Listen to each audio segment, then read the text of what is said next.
அல்லாஹ்வின் நல்லடியார்களே, அன்பு சகோதர நண்பர்களே, பெரியவர்களே, அல்லாஹுவை பயந்து அஞ்சி தக்வா செய்து அவனால் ஏவப்பட்ட ஏவல்களை எல்லாம் எடுத்து நடக்கும்படியாகவும், வேண்டாம் என்று சொல்லப்பட்ட விளக்கப்பட்ட அத்துணை வகையான பாவங்களை விட்டும் தன்னையும் தன்னை சார்ந்தோரையும் பாதுகாத்து விலகி நடந்து கொள்ளும்படியாக முதலாவதாக எனக்கும் அப்பால் உங்களுக்கும் ஞாபகமூட்டிக் கொள்கின்றேன், வசியத்தும் செய்து கொள்கின்றேன், அன்பு கட்டளையும் பிறப்பித்துக் கொள்கின்றேன்.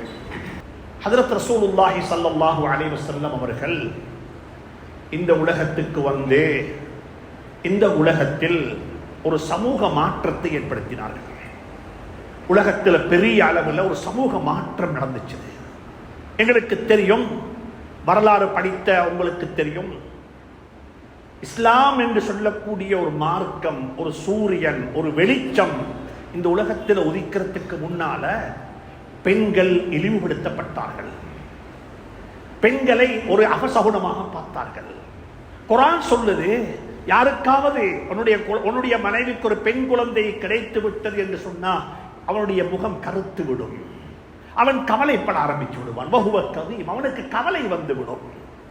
ஒரு பொம்பளை புள்ள கிடைச்சிச்சு என்று சொன்னாலே அந்த வாப்பா, அந்த குடும்பத்துக்கு ஒரு நாசம்.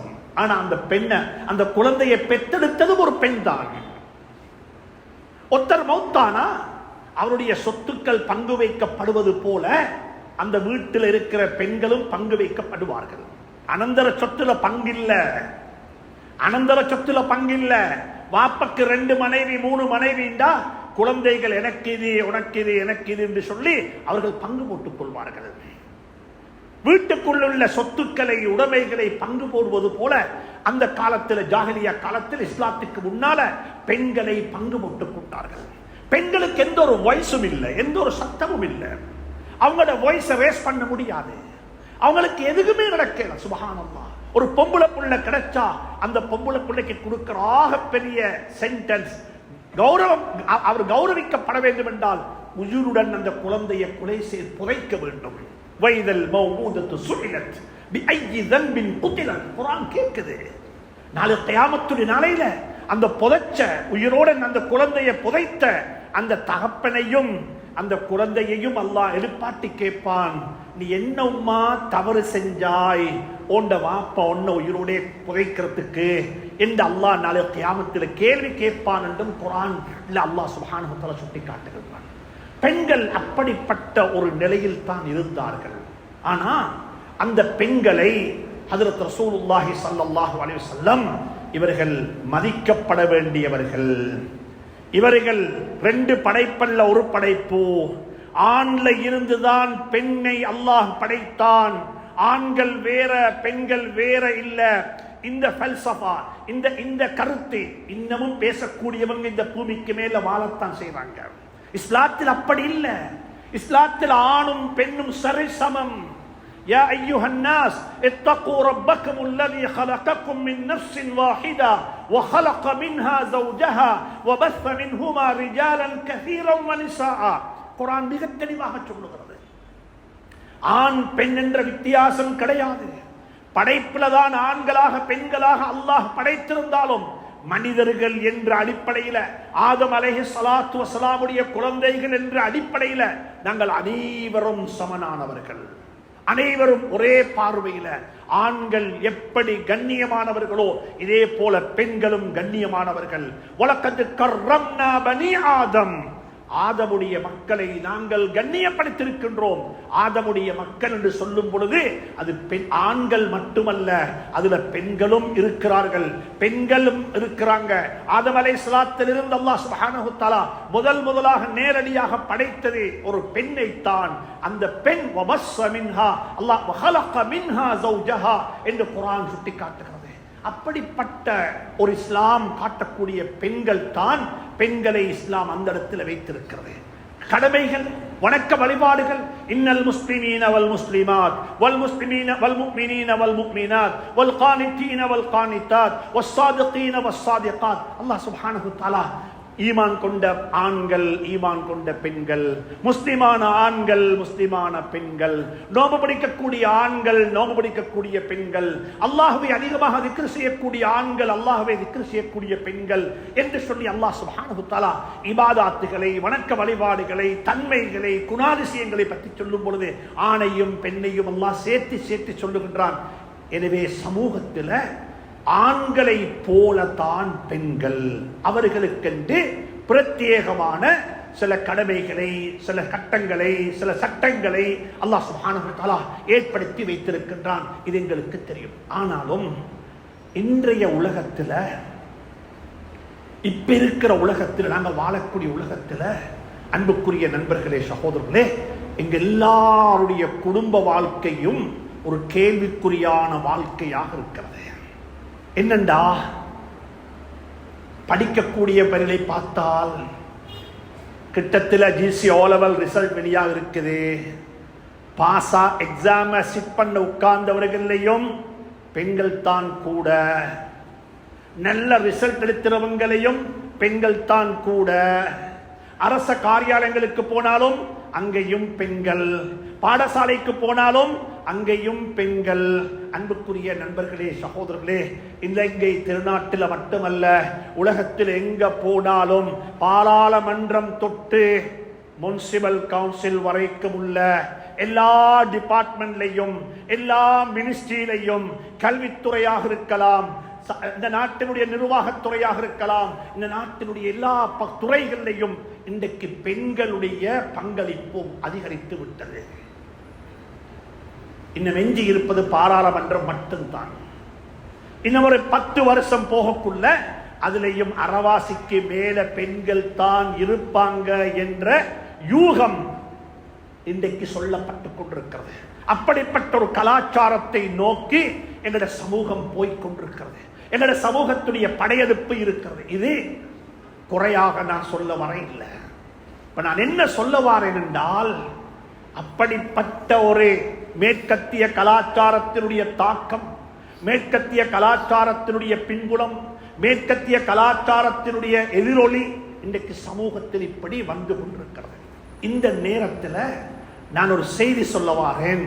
அன்பான பெற்றோர்களே, அன்பான சகோதரர்களே, வீட்டில் இருக்கக்கூடிய ஆண் குழந்தைகளையும் வாலிபர்களையும் படிக்க வையுங்கள்.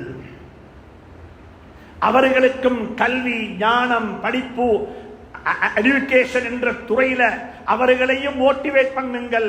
வெறுமனே கொஞ்ச நாள் படித்து விட்டு சம்பாதிக்கணும், பணம் தேடணும், உழைக்கணும், காசு வேணும் என்ற மோட்டிவேஷனை கொடுத்து அந்த பிள்ளைகள் அப்படியே வேறொரு ட்ரக்ல போயிட்டு முடுவாங்கண்டா சமூகத்தில் வார பிரச்சனை என்ன தெரியுமா? இன்றைக்கு நாங்கள் நாடு இலங்கை முஸ்லீம்கள் எதிர்கொள்ளக்கூடிய பிரச்சனை, நன்றாக படித்த ஒரு பொம்புட பிள்ளைக்கு படிக்காத ஒரு மாப்பிள்ளையத்தான் முடிச்சு கொடுக்க வேண்டிய கட்டத்துக்கு சமூகம் தள்ளப்பட்டிருக்கிறது. நன்றாக படித்து பட்டம் பெற்று பல்கலைக்கழக வாழ்க்கையை முடித்துக் கொண்டு அரச உத்தியோகமா தனியார் துறையிலேயா நல்ல இடத்தில் இருக்கக்கூடிய ஒரு சகோதரிக்கு கணவனாக வரக்கூடியவர் யாரு? சமூகத்தில் பேலன்ஸ் இல்லாமல் போய்விட்டது. இப்ப என்ன நடக்கும்? விவாகரத்து கூடும், இப்ப டிவோர்ஸ் கூடும், ஃபேமிலி லைஃப்ல பேலன்ஸ் இல்லாமல் போகும். இன்றைக்கு சமூகம் ஃபேஸ் பண்ற ப்ராப்ளங்கள் இது ஒரு மிக முக்கியமான ப்ராப்ளம். சமூகத்தோட பேசி பார்த்தா விளங்கும். பெண் குழந்தைகள் இல்லம் இருக்கக்கூடிய கல்வி கற்க வேண்டும், படிக்க வேண்டும், மேற்படிப்பு படிக்க வேண்டும், பாடசாலையை முடித்துக் கொண்டு பல்கலைக்கழகம் போக வேண்டும் என்ற இருக்கக்கூடிய அந்த தேட்டம், அந்த ஆசை, அந்த உணர்வு, அந்த மோகம் ஆண் குழந்தைகளிடத்தில் இல்லாமல் போய் கொண்டிருக்கிறது. படித்தென்ன செய்ய, படித்தென்னது கண்டது என்று சொல்லி, அன்புக்குரிய நண்பர்களே, சகோதரர்களே, இது நீடிக்கும் என்றால் ஆல்ரெடி இது சமூகத்தில் இப்ப நடந்து கொண்டிருக்கிறது. அப்படிப்பட்ட குடும்ப வாழ்க்கைகளை நாங்கள் பார்த்து கொண்டிருக்கின்றோம். அதனால் நடைபெறக்கூடிய விளைவுகளையும் பார்த்து கொண்டிருக்கின்றோம். எனவே மிக அன்பாக சொல்லுகின்றேன், இது பேலன்ஸ் இல்லாத ஒரு நிலைக்கு சமூகம் போய்கொண்டிருக்கிறது. இது ஆரோக்கியமானதல்ல. அதற்கு தேவையானவைகளை தேவையான நடவடிக்கைகளை சமூகம் சார்ந்து செய்ய வேண்டும் என்பதை மிக வினயமாக வேண்டிக் கொள்கின்றேன். ஆனாலும் ஹஜ்ரத் ரசூலுல்லாஹி ஸல்லல்லாஹு அலைஹி வஸல்லம் அவர்கள் உருவாக்கின பெண்கள் யாரு? நபியினுடைய காலத்தில் பெண்கள் எப்படி இருந்தாங்க? இந்த காலத்துடைய பெண்களுக்கு நாங்கள் என்ன செய்திருக்கின்றோம்? ஹஜ்ரத் ரசூலுல்லாஹி ஸல்லல்லாஹு காலத்தில் இருந்த பெண்கள் யார் தெரியுமா? சமூக எழுச்சியில் அவர்கள் பங்குதாரர்கள். சமூக எழுச்சியில அந்த காலத்து பெண்கள் பங்குதாரர்கள். அவர்களும் சேர்ந்து சமூகத்தில் இருந்தார்கள். ஜும்மாவுக்கு வருவாங்க.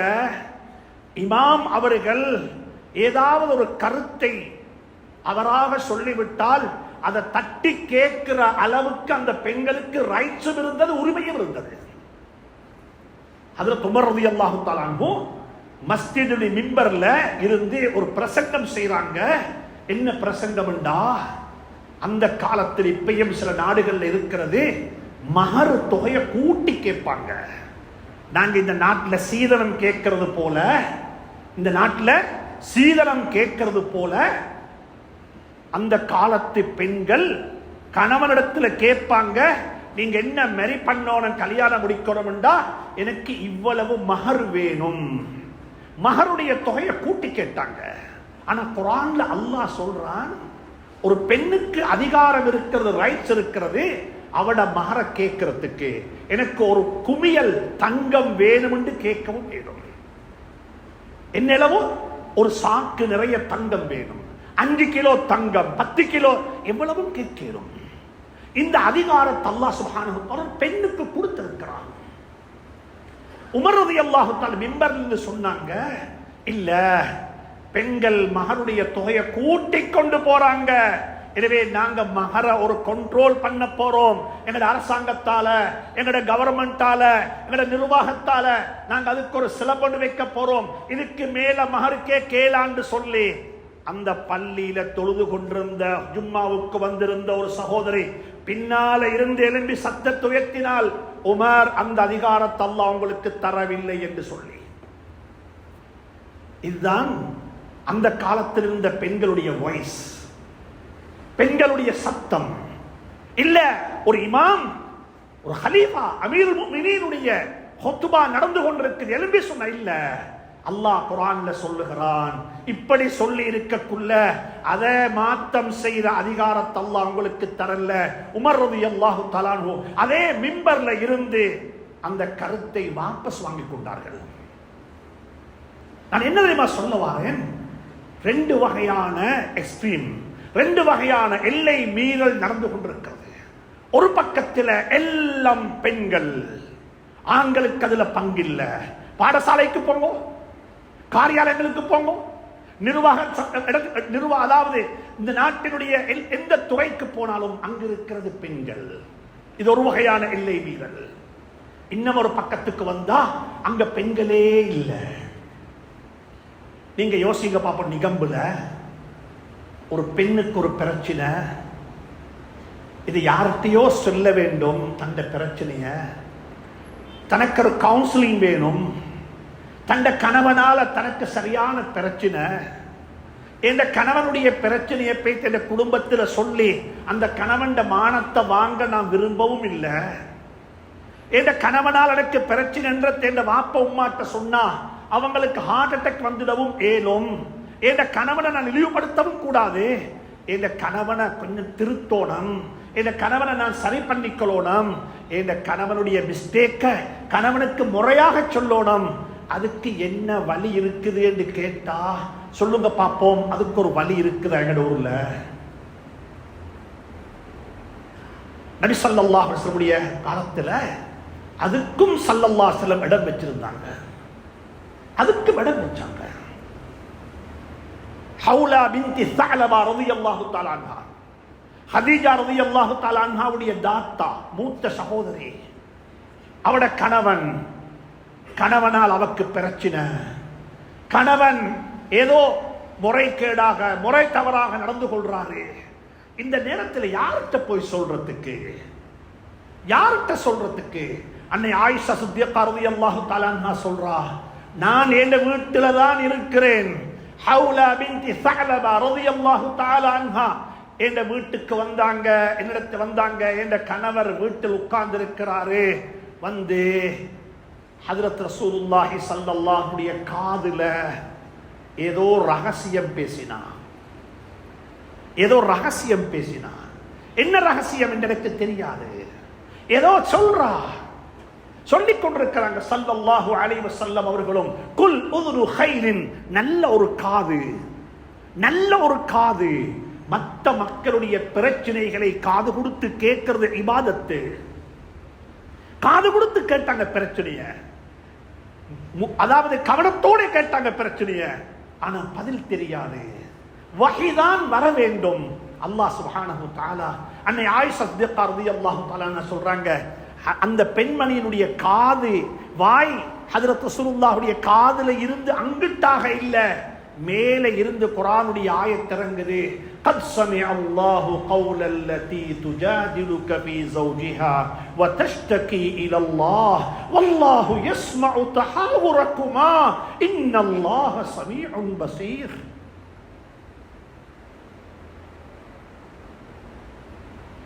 ஒரு பெண்மணி தந்த கணவனால் பாதிக்கப்பட்டு மனம் உடைஞ்சி ஒரு கவலைப்பட்ட நிலையில அல்லாஹுடைய நபியிட்ட வந்து முறைப்பாடு செய்கிறா.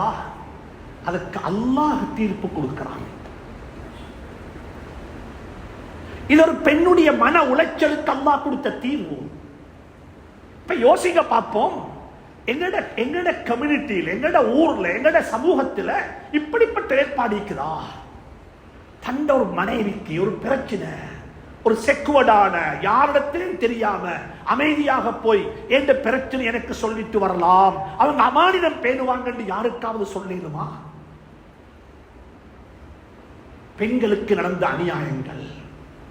இன்னும் ஒரு சந்தர்ப்பத்தில் இன்னும் ஒரு வரலாறு சொல்ற கேளுங்க. மதீனா முனவ்வராவுடைய வரலாறு, ஹஜ்ரத் ரசூலுல்லாஹ் ஸல்லல்லாஹு அலைஹி வஸல்லம் காலத்தில் நடந்த வரலாறு. இன்றைக்கும் அது நடக்குது. இன்றைக்கும் அதே மாதிரி வரலாறு நடக்குது. ஆனா தீர்வு அந்த தீர்வு அல்ல. என்ன தெரியுமா வரலாறு? ஹஜ்ரத் ஸஅத் இப்னு ரபீஅ ரலியல்லாஹு தஆலா அன்ஹு, ஸஅத் இப்னு ரபீஅ ரலியல்லாஹு தஆலா அன்ஹு மதீனா முனவ்வராவுடைய பணக்கார சஹாபி, மதீனா முனவ்வராவுடைய பணக்கார சஹாபி. அவர்கள் உஹது போர்ல ஷஹீதாகி விட்டார்கள். உஹது போர்ல மௌத்தாகி விட்டார்கள், கொலை செய்யப்பட்டு ஷஹீதாகி விட்டார்கள். இப்ப எங்கட ஊர்லயும் இருக்குது, எங்கட ஊர்லயும் இருக்கு. என்ன தெரியுமா? குடும்பத்தில் யாராவது நானா தம்பி மௌத்தானதுக்கு பிறகுதான் நானா தம்பி என்ற உறவை பாராட்டுற பழக்கம் இன்றைக்கு இருக்குது. மௌத்தாக முந்தி நான யாருன்னு தெரியாது. தம்பிட வீட்டுக்கு நானா போறதும் இல்ல, நானா வீட்டுக்கு தம்பி போறதும் இல்ல. அவர்கள் ஏதோ அப்படித்தான் நான தம்பி என்ற ஒரு உறவில் இருக்கும், அல்லாம அதை பாராட்ட மாட்டாங்க.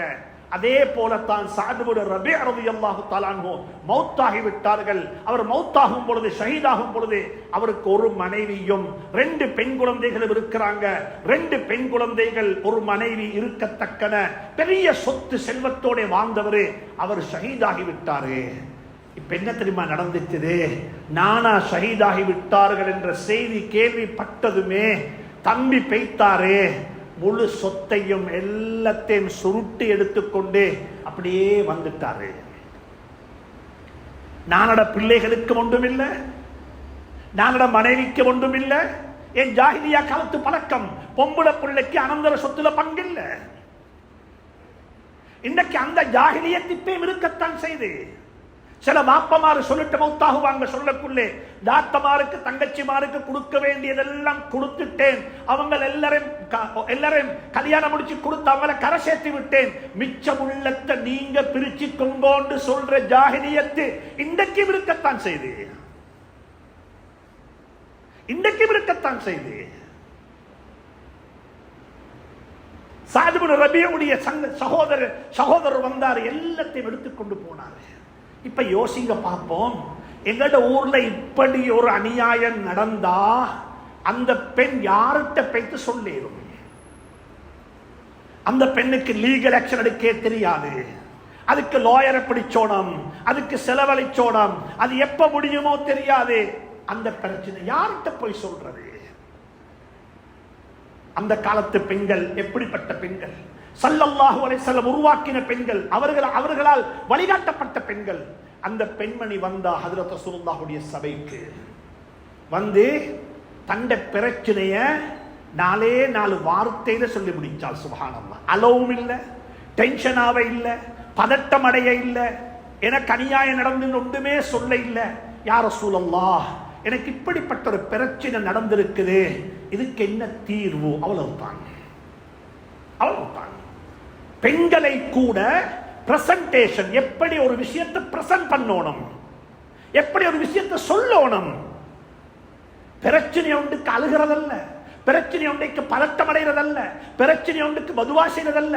பிரச்சனைக்கு தீர்வு வேணும் என்றா அந்த பிரச்சனையை முன்வைங்கோ.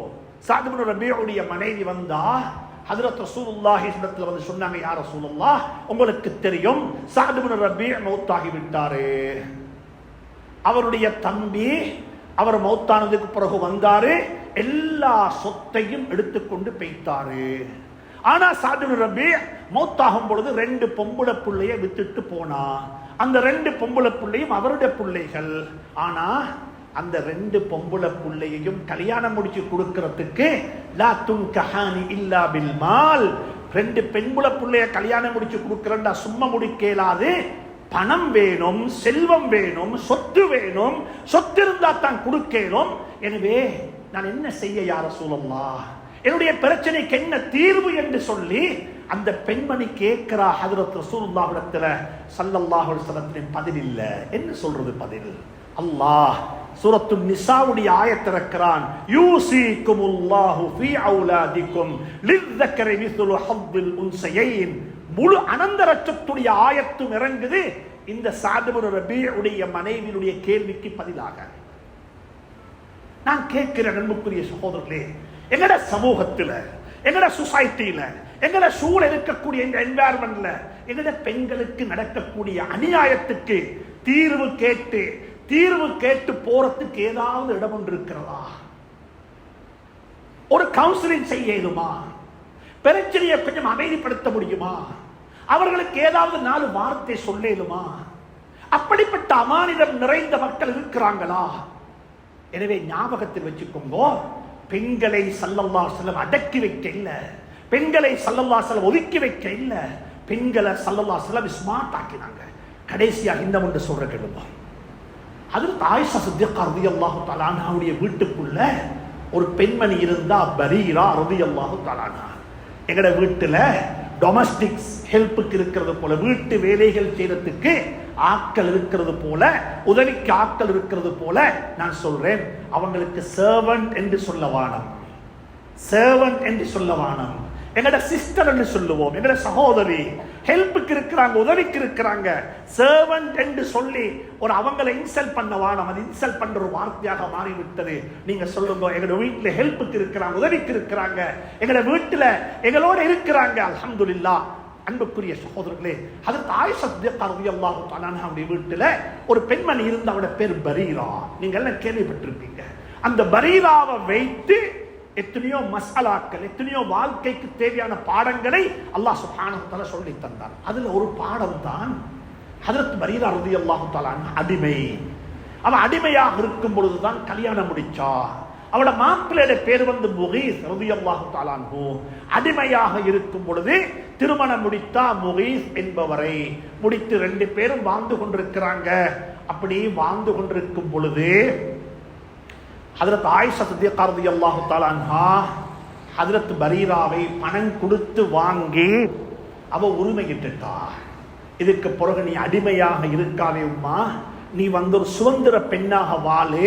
நீ எங்கேயும் பேத்து இப்படி வேலை செஞ்சு ஒரு அடிமையாக இருக்கிறத விடவும் நீ இப்படி வாழு என்று சொல்லி ஹஜ்ரத் ஆயிஷா சித்திகா ரலியல்லாஹு தஆலா அன்ஹா பணம் கொடுத்து வாங்கி அந்த பெண்ணை உரிமையிட்டாங்க. இப்ப மார்க்கத்தில் ஒரு சட்டம் ஒன்று இருக்கிறது, ஒரு சலுகை இருக்கிறது. அடிமை ஒருவர் உரிமையிடப்பட்டா அடிமையாக இருக்கிற காலத்துல முடிச்ச கல்யாணம் இருக்குதே, இந்த கல்யாணத்தை அவருக்கு வேணும்னா பிரேக் பண்ணவும் வேணும், வேணும்னா கண்டினியூ பண்ணவும் வேணும். அடிமையாக இருக்கிற காலத்துல முடிச்ச கல்யாணத்தை அவருக்கு வேணும்னா கண்டினியூ பண்ணவும் வேணும், அவருக்கு வேணும்னா அதை பிரேக் பண்ணவும் வேணும். இப்ப பரீரா ரலியல்லாஹு தஆலா அன்ஹா ஒரு முடிவு செஞ்சிட்டா, நான் இந்த கல்யாணத்தை பிரேக் பண்ண போறேன், எனக்கு இந்த ஹஸ்பண்டோட வாழ இயலாது, எனக்கு முகீஸோட எந்த பிரச்சனையும் இல்லை, ஆனா எனக்கு தரப்பட்ட ஒரு ரைட்ஸ், நான் அடிமையாக இருக்கும் பொழுது முடிச்ச கல்யாணம், நான் இதை வித்ட்ரா பண்ண போறேன் என்ற முடிவுக்கு வந்துட்டா. ஆனா முகீஸ் ரலியல்லாஹு தஆலா அன்ஹு அவரை கெஞ்சினாரு. புகாரிய பிரட்டினா, ஹதீஸுடைய கிதாபை பிரட்டினா, இந்த வரலாறு ரொம்ப ஆச்சரியமான வரலாறு. அப்துல்லாஹ் இப்னு அப்பாஸ் ரலியல்லாஹு அன்ஹு சொல்றாங்க, அந்த முகீஸ் ரலியல்லாஹு தஆலா அன்ஹு மதீனா முனவ்வராவுடைய தெருக்கல்ல பரீராவுக்கு பின்னால போய் எப்படி பேசினாங்க, என்ன விட்டுடாதே உம்மா, நான் உன்னோட வாழ போறேன், எனக்கு நீ தான் வேணும் என்று கெஞ்சுறா. ஆனா யாரு சொல்லியும் பரீரா ரலியல்லாஹு தஆலா அன்ஹா அவ காது கொடுக்கிற மாதிரி இல்ல. அவட முடிவில் அவ ஸ்ட்ராங்கா இருக்கிறா, நான் செப்பரேட்டாகத்தான் வேணும் என்று சொல்லி. கடைசி துரும்பு யாரு தெரியுமா? ஹஜ்ரத் ரசூலுல்லாஹி ஸல்லல்லாஹு அலைஹி வஸல்லம். ஹஜ்ரத் முகீஸ் ரலியல்லாஹு தஆலா அன்ஹு ஹஜ்ரத் ரசூலுல்லாஹ்விடத்துல போய் ஸல்லல்லாஹு அலைஹி வஸல்லம் போய் மிக சொன்னாங்க, விஷயத்தை சொன்னாங்க. அப்ப சொன்னாங்க, நான் பேசி பார்க்கிறேன் என்றாங்க. நான் பரீராவுடன் பேசி பார்க்கிறேனே, அவகாசம் தாங்கோண்டு கேட்டு பரீரா ரலியல்லாஹு தஆலா அன்ஹாவுடன் ஹஜ்ரத் ஆயிஷா ஹஜ்ரத் ரசூலுல்லாஹி ஸல்லல்லாஹு அலைஹி வஸல்லம் நேரடியாக பேசினாங்க. அந்த நேரத்தில் ஹஜ்ரத் ரசூலுல்லாஹ் உருவாக்கின பெண்கள் இது, ஒரு அடிமை பெண் ஆயிஷா சித்திகாவுடைய வீட்டில் வேலைக்கு பணி ஹிதமத் செஞ்சு இருந்த ஒரு பெண்மணி. அப்படிப்பட்ட ஒரு பெண், அந்த பெண்ணுக்கு இருந்த ஃப்ரீடம், அந்த பெண்ணுக்கு இருந்த சாய்ஸ், அந்த பெண்ணுக்கு இருந்த பிரசன்டேஷன் ஸ்கில், ஒரு விஷயத்தை எப்படி முன்வைக்கணும். ஹஜ்ரத் ரசூலுல்லாஹ் சொன்னாங்க பரீராவை பார்த்து, நீ முகீஸோட வாழும்மா, என்ன பிரச்சனைன்னு கேட்டாங்க. என்ன தெரியுமா கேட்டா ஒரு கேள்வி, ஆச்சரியம் ஆச்சரியம். ஹஜ்ரத் ரசூலுல்லாஹ் உருவாக்கின பெண்கள் இது. அவ கேட்ட ஒரே ஒரு கேள்வி, ரெண்டு வார்த்தை தான், அஹுக்குமன் அம் ரஹ்யன் யா ரசூலுல்லாஹ்.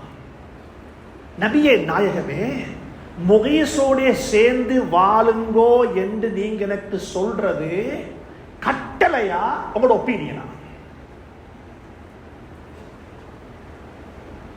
இது கட்டளையா ஒப்பீனியனா? இன்றைக்கு பாருங்க பாப்போம், அப்படி ஒரு தலைவர் தங்களை கேட்கலுமா? அதுவும் ஒரு பெண்ணுக்கு கேட்கலுமா? ஒரு வாப்பாட்ட மகளுக்கு கேட்கலுமா? அந்த பெண்மணி கேட்கிறா, அஹுக்குமன் அம் ரஹ்யன் யா ரசூலுல்லாஹ், இது கட்டளையா அல்லது இது உங்களோட ஒரு ஒப்பீனியனா? சொன்னாங்க ஸல்லல்லாஹு அலைஹி வஸல்லம், இல்ல உம்மா, இது எனக்கு கட்டளை அல்ல. இல்ல சொல்லி போட்டு சொன்னா, யா ரசூலுல்லாஹ் இது கட்டளை யார் கேட்ட? அப்ப சொன்னாங்க ஸல்லல்லாஹு அலைஹி வஸல்லம், இல்லம்மா, இது ஒரு கட்டளை இல்ல, இது ஒரு பரிந்து பேசுதல், நான் ஒரு சிபாரிசு செய்கிறேன், நீ விருப்பம் உண்டா சேர்ந்து வாழ, கட்டளை அல்ல. அப்ப சொன்னா பரீரா ரலியல்லாஹு தஆலா அன்ஹா, யா ரசூலல்லாஹ், இது கட்டளையாக மட்டும் இருந்தா அது கங்கல, எனக்கு எந்த சாய்ஸும் இல்ல, நான் இவரோட தான் வாழுவேன். இதோட கட்டளையாக இருந்தா, இதோட ஒரு ஒப்பீனியன் தானே, நீங்க என்ன விட்டுடுங்கோ, அதை நான் முடிவு செய்கிறேன். இதுதான் ஹஜ்ரத் ரசூலுல்லாஹ்வை சுத்தி வாழ்ந்த பெண்கள். அப்படிப்பட்ட ஒரு சமூகத்தை உருவாக்கினாங்க ஸல்லல்லாஹு அலைஹி வஸல்லம். மிக இறக்கமாக சொல்லுகின்றேன், இந்த காலத்து பெண்களுக்கும் நாங்க என்ன செய்ய வேண்டும்? அவங்களுடைய பிரச்சனையை யார்கிட்ட சொல்றது? அவங்களுக்கு எங்க போய் சொல்ல இடம் இருக்குது? எப்படி வாழ்றாங்க வீட்டுக்குள்ள? எப்படிப்பட்ட ஒரு அடக்கமான ஒரு வாழ்க்கையை வாழ்ந்து கொண்டிருக்கிறாங்க? யாரால பிரச்சனை? சுப்ஹானல்லாஹ். அன்புக்குரிய நண்பர்களே, சகோதரர்களே, வாழ்க்கையை கொஞ்சம் வாழ்க்கையாக சிந்தியுங்கள். பெண்கள் இந்த சமூகத்தினுடைய பங்குதாரர்கள், அவர்கள் பார்வையாளர்கள் அல்ல.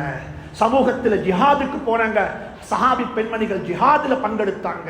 சஹாபி பெண்கள் அன்னை ஆயிஷா சித்திகா ரலியல்லாஹு தஆலா அன்ஹா 2210 ஹதீஸ் ரிவாயத் செஞ்சிருக்கிறாங்க.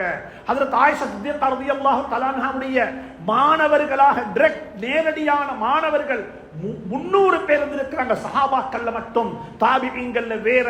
அன்புக்குரிய நண்பர்களே, சகோதரர்களே, பெண்கள் சமூகத்தினுடைய பார்வையாளர்கள் அல்ல, சமூகத்தை கட்டி எழுப்புவதில் அவர்களும் பங்குதாரர்கள் என்பதை கருத்தில் கொண்டு அல்லாஹ் சுப்ஹானஹு வ தஆலா நம் அனைவரையும் பொருந்திக் கொள்வானாக, நம் அனைவருடைய வாழ்க்கையிலையும் பரக்கத்து செய்வானாக. எந்தெந்த வீடுகளில், எந்தெந்த தெற்கு திசைகளில் பெண்கள் அவதிப்பட்டுக் கொண்டும் நெசுக்கப்பட்டு கொண்டும் நெருக்கடிகளுக்கு முகம் கொடுத்துக் கொண்டும் இருக்கிறார்களோ அந்த பெண்களுக்கெல்லாம் விடிவு காலத்தை அல்லாஹ் ஏற்படுத்தி கொடுப்பானாக. திருமண வாழ்க்கையில் சந்தோஷம் இல்லாமல் பதட்டத்துடன் திண்டாட்டத்துடன் வாழ்ந்து கொண்டிருக்கக்கூடிய அந்த பெண்களுக்கும் அந்த குடும்பங்களுக்கும் அல்லாஹ் சுப்ஹானஹு வ தஆலா மனநிறைவான வாழ்க்கையை நசீபாக்குவானாக. குடும்பங்களை சேர்ந்து வாழ வைப்பானாக. யா அல்லாஹ், என்னுடைய குடும்பங்களை பிரித்து விடாதே யா அல்லாஹ். குழந்தைகள் அவதிப்படுவார்கள் யா அல்லாஹ், சந்ததிகள் கஷ்டப்படுவார்கள் யா அல்லாஹ், என்னுடைய வாழ்க்கை கேவலமாகிவிடும் யா அல்லாஹ். குழந்தைகளை கொண்டு கண்ணியத்தை நசீபாக்குவாயாக. என்னுடைய குழந்தைகளுடைய குடும்ப வாழ்க்கையை மனமாக்கி வைப்பாயாக, அழகாக்கி வைப்பாயாக, ஹைராக்கி வைப்பாயாக. வ ஆகிரு தஅவானா அனில் ஹம்துலில்லாஹி ரப்பில் ஆலமீன்.